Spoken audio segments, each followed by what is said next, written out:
ito mga kababayan, yung banat ni Jam Magno, no, kay Sara, Diyos ko po. Kung pakinggan nyo po mga kababayan, ito po kasi ay patungkol po sa impeachment ni Sara.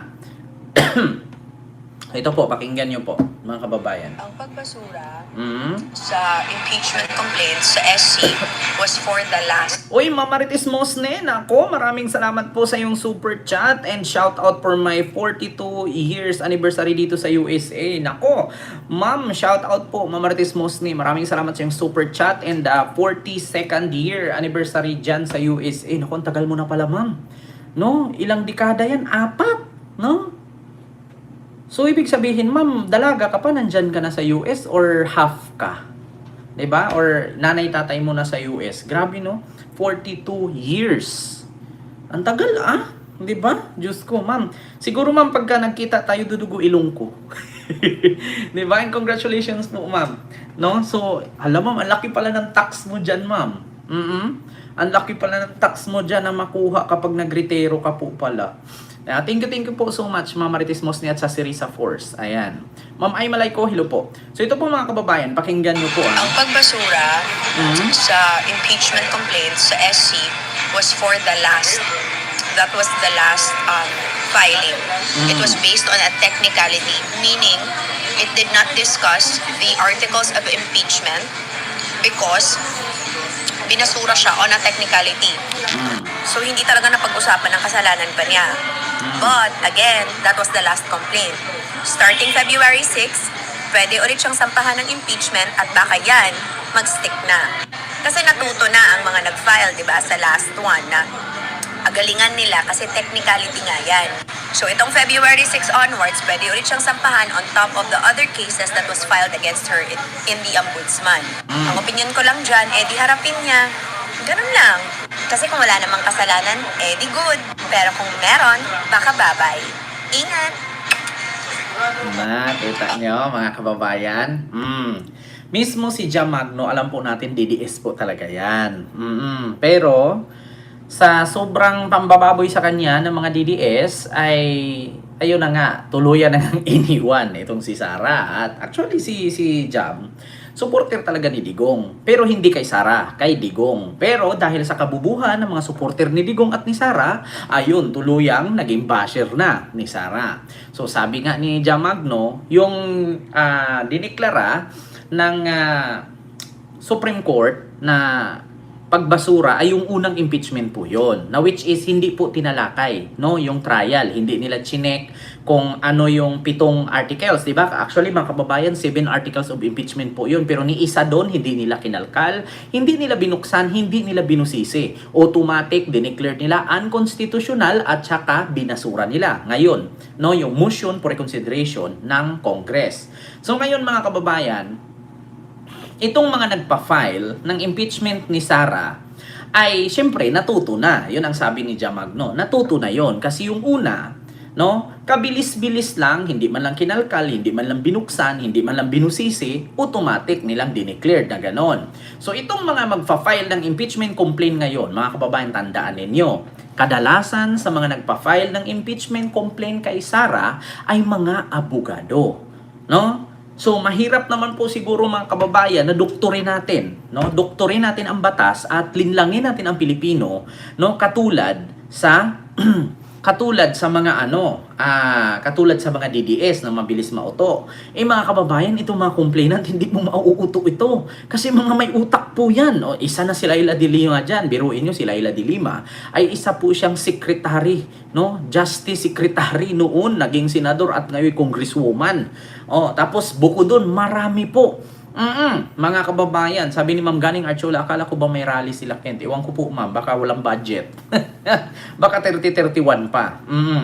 So ngayon mga kababayan, bukod dyan, eto na, nagsalita na nga ang ML party list, no? Kasama na si Tanyeda ni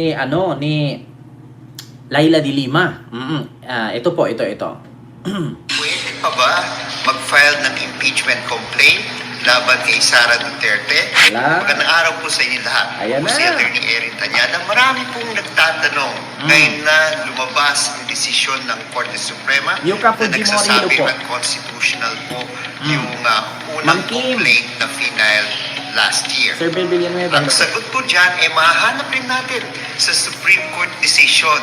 Sabi ng Supreme Court, pwede po uli mag-file ng impeachment complaint sa darating na February 6. Patay. As a matter of fact, sinabi rin ng Supreme Court, kailangan one impeachment complaint per year. Kaya sa mga nagtatanong, pwede pa ba mag-file ng impeachment complaint laban kay Sara Duterte? Ang sagot po dyan ay oo. Hala. Pwede pa ba mag-file ng impeachment? Ang sagot po dyan, oo. Nako, okay na din yan para sa bagong complaint na lang. Actually, Mamulait, ganito po yan. Expected na po talaga yan na ibasura, no? Expected na yan kasi nga dineclare na nilang unconstitutional yan eh. Minution for reconsideration lang, nag-file lang ng motion ang Congress. No, hindi po ang mga complainant ang nag-file diyan kundi ang Congress. Kasi bakit? Bakit nag-file sila ng motion? Kasi sa Congress kasi impeach na si Sara.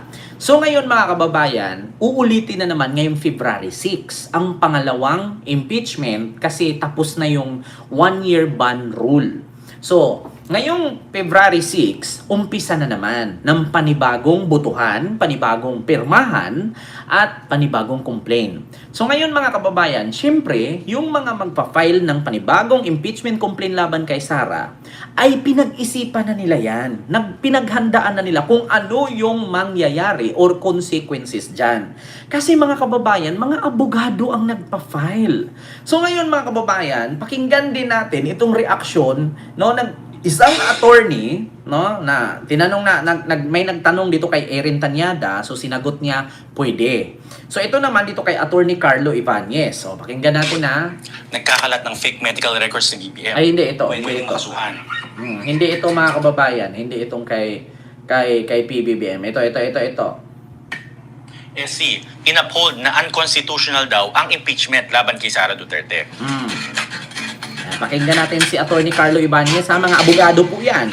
Ha? So kanina lang nga, inuphold ng Supreme Court ang ruling na unconstitutional ang articles of impeachment laban kay Sara Duterte. Ang basihan ng korte, malinaw daw ang constitution na bawal ang more than one impeachment proceedings laban sa same official sa loob ng isang taon.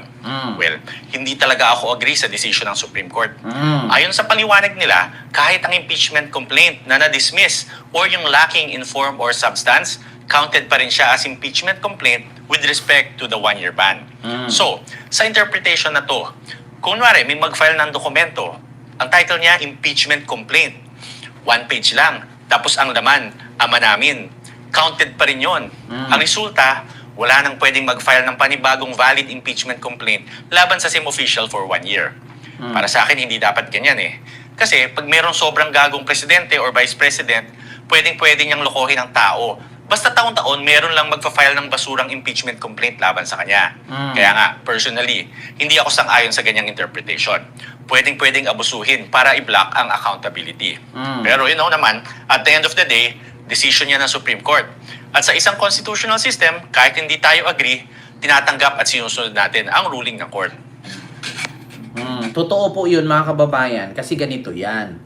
Halimbawa, isang presidente or vice president abusado, nakaw ng nakaw, walang ginagawa, tapos bumagsak ang ekonomiya, tapos naubos na ang pundo ng kabanambayan dahil hindi tama ang pamumuno. So ngayon tayo mga Pilipino, no, ay mayroong mga hinain, gusto nating ipa-impeach. Ang problema mga kababayan, itong mga impeachable officers or politician, gagawa sila ng drama na kung saan mag-utos sila na may mag-file ng complaint tapos yung complaint ay peke or hindi kaya kulang-kulang sa ebidensya, walang kwenta kasi 1 year ban rule, no? 1 year impeachment lang sa isang taon. So, kung sino man diyan, no, magugulat ka tapos doon pala sa Congress, meron ka palang contact doon kasi hawak mo nga, di ba? O, sabihin si Tarpulano nag-file ganyan-ganyan, o papuntahin mo na agad ngayon, o tas biglang pagdating doon tinanggap mo. So yung the rest na susunod nga, di ba? Kaya sabi ni Ma'am Lisel Sadia, baka may mag-file ng baka may mag-file ng ganyan, no? Mag-file ng ganun. Actually, Ma'am Lisel Sadia, ganito po 'yan, no? mautak na po kasi ang Congress ngayon. Hindi na sila basta-bastang tumanggap ng mga filing, lalo na yung mga i-file ay walang kwenta. 'Di ba? Pero it depends pa rin yan. Kasi tinitignan kasi nila mga kababayan kung ito bang mga nag-file ay wala ba itong mga kinalaman. Kasi katulad ng mga DDS na nag-file, kung naalala ninyo. Alam niyo kung bakit hindi tinanggap yon yung mga file nila? Kasi nga, mga kababayan, klarong-klaro po kasi na kada may rally, kada may wilga, kada may press con, nandun sila. So ang kanilang intention are for their own interest, not for the people. No? Kasi katulad nun, kay Chavit, bakit nandun siya? Nag-file siya. Kasi galit siya dahil hindi tinanggap ni Marcos ang kanyang pamangkin sa PCSO. So may rason siya, kaya siya nag-file doon. So kung iisipin mo, taong bayan ba yun? Hindi po. Personal na galit yun. Hindi po taong bayan ang nasa likod niya. Siya mismo nagalit kasi lalo na ang Metro Walk binuklas, di ba? Binaklas lahat, tinanggal lahat kasi tatayuan ng subway. So, may personal na galit. Katulad kay Mike Defensor Santiago, kay Mike Defensor, Santiago tuloy. Bakit nandun siya? Kasi may personal siya ng galit. Kasi bakit gusto niyang magiging MMDA chairperson pero hindi siya tinalaga kaya nagalit siya kay PBBM. May mga personal kasi, mga kababayan. 'Di ba?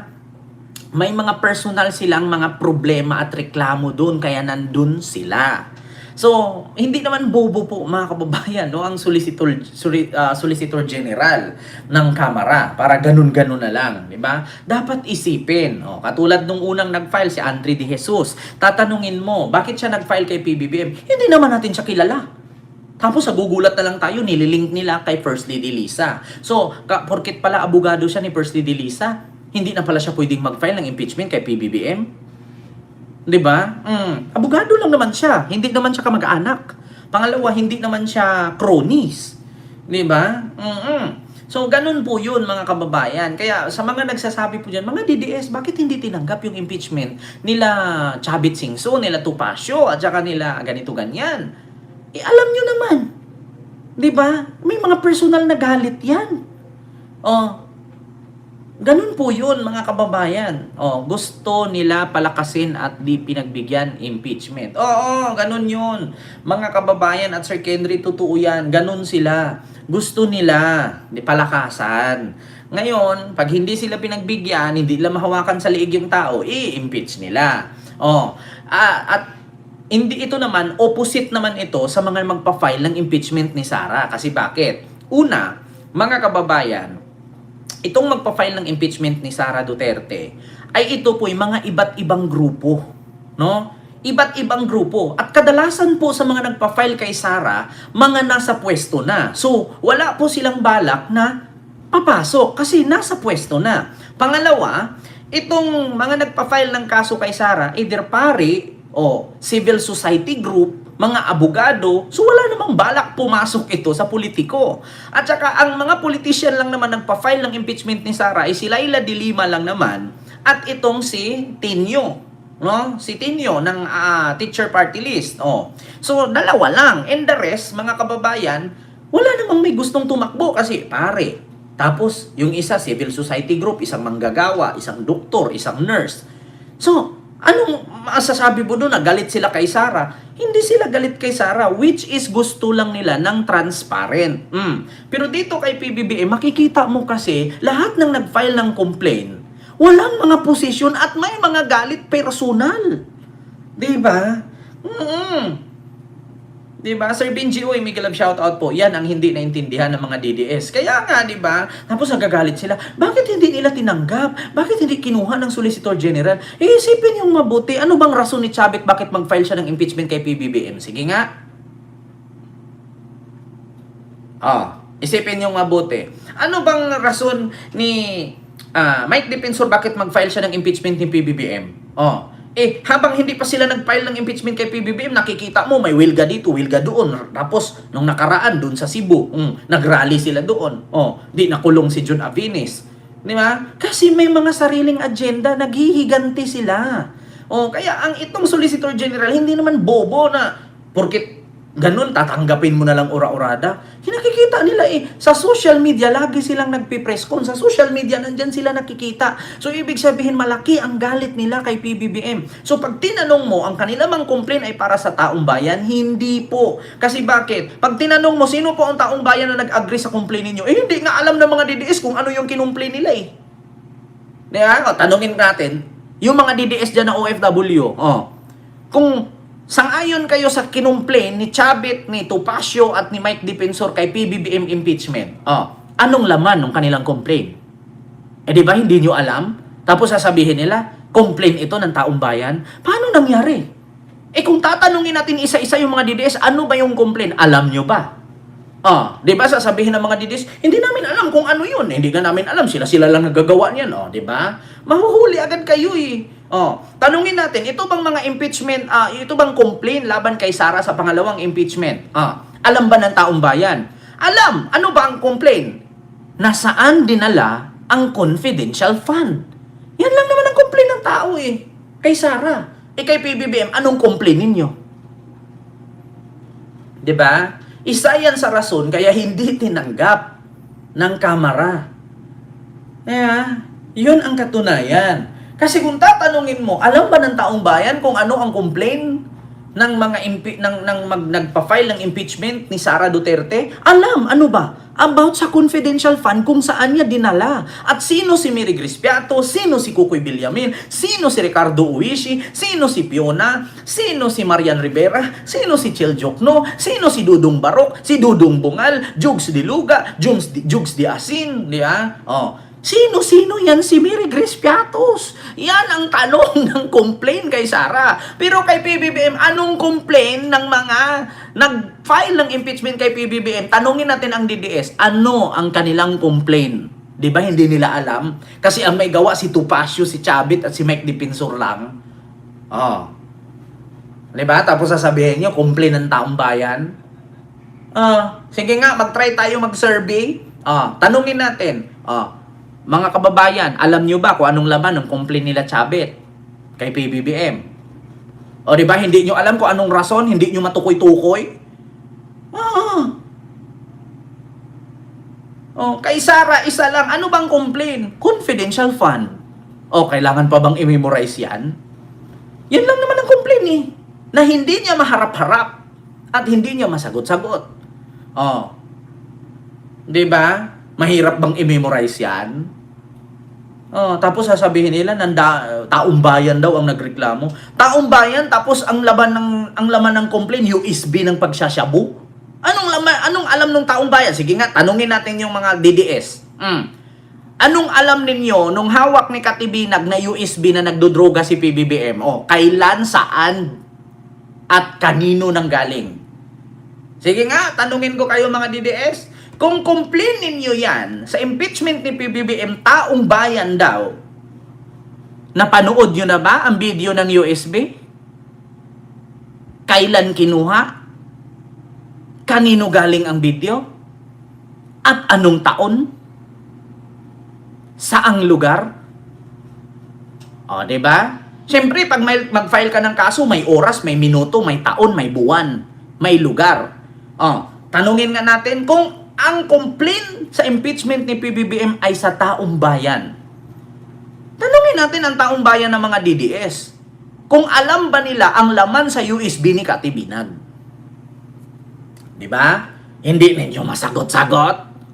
Kasi si Katibinag lang nakakaalam tapos ang sabi nila, complaint ng taong bayan, putang ina nyo. Mga bobo kayo. Sinong gagawin ninyong tanga? Kayo-kayo lang mga DDS naglulukuhan. Complaint ng taong bayan, ang impeachment ni PBBM. Pero pag tinanong mo ang mga DDS, alam nyo ba ang ang laman ng USB? Hindi po. Di ba? Ganun lang. Ganun lang mga kababayan, di ba? Huwag niyong gamitin ang taong bayan na ang taong bayan ang nag-complain. Halos 4 lang, 3 lang kayo nakakaalam sa complaint ninyo. Dito pagdating kay Sara, pag tinanong mo, ano bang complaint? Confidential fund, saan dinala? Kailangan bang i-memorize ng taong bayan yan? Di ba? Kaya nga sabi ni Jamagno, mga kababayan, kung walang kasalanan, humarap. 'Di ba? Kasi kung hindi humarap, babay na lang. At saka kung ang desisyon ng Supreme Court sa unang impeachment complaint last year ay hindi na binusisi, hindi na binukadkad, hindi na kinakalkal, ngayon yung pangalawang impeachment complaint ay pinag-aralan na yan ng mabuti ng mga complainant. Kasi alam na nila ang nangyari nung una. Siyempre, galingan na nila sa pangalawa. Kung may pangalawa, may pangatlo pa yan. Kung hindi man lumusot. Pero napaka-imposible na yan. Mga kababayan, hindi lang yan nakalkal nung una dahil kay Chis Escudero. Pero ngayon, kakalkali na yan kay si Tito Sen na ang, di ba? Si Tito Sen na ang Senate President. Sabi pa nga ni Tito Sen, bakit hindi natin kakalkalin? Nandyan lang naman naka-archive. Diba? Bakit hindi natin kakalkalin? Nandyan lang naman naka-archive. Dahil lang naman kay Chis Escudero yan na hindi niya finortweed. Sabi nga nung professor ng UP, sa salitang fortweed, sa madaling salita, immediately. Ipagpapalit mo ang pinag-aralan mo, ang diploma mo sa dangal, ang dangal ipagpapalit mo sa pera, sa pwesto, sa posisyon, kalapastangan, hatur, pasneya. Diba? Yun ang sabi. Ipagpapalit mo yung diploma mo, yung pinag-aralan, yung dangal, sa pera, sa posisyon, kalapastangan. Dangal, ipagpapalit mo sa kahihiyan, pasneya, isa kang hatur. Diba? Kaya mga kababayan, lalong-lalo na sa mga DDS, tatandaan ninyo, yung pangalawang impeachment ni Sara, pinag-aralan na ng mabuti ng mga complainant yan. Yung una, pumalpak sila, pumalya sila dahil na hinto sa Senado. Pero ngayon, ang tawag nga ni Trillanes, game changer. Ano bang ibig sabihin ng game changer dito sa impeachment complaint? Una, pagdating sa Senado, kasi ang tatayo po na court, tawag dito, court room ng impeachment ay itong Senado. So, ang Senado, kung hindi papayag ang Senate President at i-delay niya ng i-delay, walang mangyayari. Pero kung ang Senate President sa salitang forthwith, immediately, pipirmahan niya at tatalakayin, dito na natin makita ang 7 articles of impeachment. Kung titignan natin mga kababayan, ano yung 7 articles of impeachment ni Sara, alam ko naman po mga kababayan na alam nyo na po. Pero kung titignan natin, basahin natin isa-isa, 1 to 7. Ito po mga kababayan, baka magulat kayo. Ito, 7 articles of impeachment ni Sara Duterte. Dito na. Ito mga kababayan, ang 7 articles of impeachment ni Sara Duterte. Eto, basahin ko lang mga kababayan. Una, betrayal of public trust, misuse and alleged mishanding of 612.5 million confidential funds to the Office of the Vice President and Department of Education. Pangalawa, graft and corruption. Sa graft and corruption, alleged dishonest practices regarding the public funds. Pangatlo, other high crimes including accusation regarding her role in drug war, related killings, and failure to act on West Philippine Sea sovereignty. Ang pang-apat, violations of Constitution, various allegations concerning abuse of discretionary powers. And the rest mga kababayan, the complaint were filed in December 2024. Ayan. So ito po 'yon mga kababayan, no? Tapos meron pang culpable violation. Tapos meron pang ano pa to mga kababayan? Medyo marami-rami nga, no? 7 number 1. Ito po ha mga kababayan, Article 1 kasi 7 articles of impeachment 'yan. Article 1, Respondent betrayed the public trust, committed culpable violations of the Constitution and or committed high crimes in contracting an assassin. Yun yung pinagbantaan niya. Putang ina mo, Lisa Marcos, Bongbong Marcos, Martin Romualdez. Ma'am, kapag ako pinatay, may nakausap na akong killer. Kapag ako pinatay, patayin niya si Bongbong, si Lisa, si Marcos, tsaka si Martin Romualdez. No joke, no joke. Yun po yun, mga kababayan. Pangalawa, Article 2. Ito po yung respondent betrayed by the public trust or committed graft and corruption or misuse, malversation of confidential fund na 612 million from Office of the Vice President and Department of Education. Article 3. Respondent betrayed the public trust and committed bribery and other acts of graft corruption violation of Republic Act number 3019. Ito po yung namigay siya ng sobre doon kay Gloria Mercado na tambak-tambak yung mga sobre. Suhol. Ito na po, Article 4. Respondent committed culpable violation of the Constitution and betrayal of public trust, a missing unexplained wealth. Ito po yun, mga kababayan. Ito yung binigay ng mga drug lord ni Sami Uy. Ito po yung 2017. Ito po yun, persons asset, real asset, liabilities network. Ito po yung hindi nila ma-explain na laman ng kanilang bank account. Ayan po yung Article 4. So ito po yung Article 5. Respondent committed other high crimes including the high crimes and murders and conspiracy commit murder. Ito po yung sinabi ni Arturo Las Cañas in a number of video interviews and video recordings made available to media and the public of SPO for Arturo Las Cañas na si Sara Duterte daw ang Queen of Tukhang nang nag-utos nung mayor siya ng Davao. Ito ang sunod, Article 6. Ito po, respondent by herself and or concert with others committed act political destabilization constituting at least betrayal of public trust. Ayan, ito po yun mga kababayan. Gusto kong tanggalin yung ulo ni Marcos. Imagine ko myself cutting his head. Ito yun mga kababayan. Sunod, itong Article 7. The totality of respondent conduct as Vice President including her commission and the foregoing act clearly display conduct constituting a betrayal of public trust, culpable violations of 1987 Constitution, and graft of corruption. Respondent Duterte conduct through her tenure clearly displayed gross faithlessness against public trust and technical abuse of power that taken together showcase her gross unfit to hold the public office for infidelity to the laws and 1987 Constitution. So ito po mga kababayan ang 7 articles of impeachment. 'Di ba? So yun mga kababayan, isa-isahin yan. Ngayon, dito tayo sa Article 1. Ito ba yun? Huwag ka mag-alala ma'am sa security ko kasi may nakausap na akong tao. Sinabi ko sa kanya kapag pinatay ako, ito yan. Una, sino ba yung taong nakausap niya? Kasi sinabi niya may nakausap na daw siyang tao. Siyempre, iimbestigahan niya ngayon. Sino yon? Doon malaman ng mga DDS na meron nga talaga. Killer talaga siya.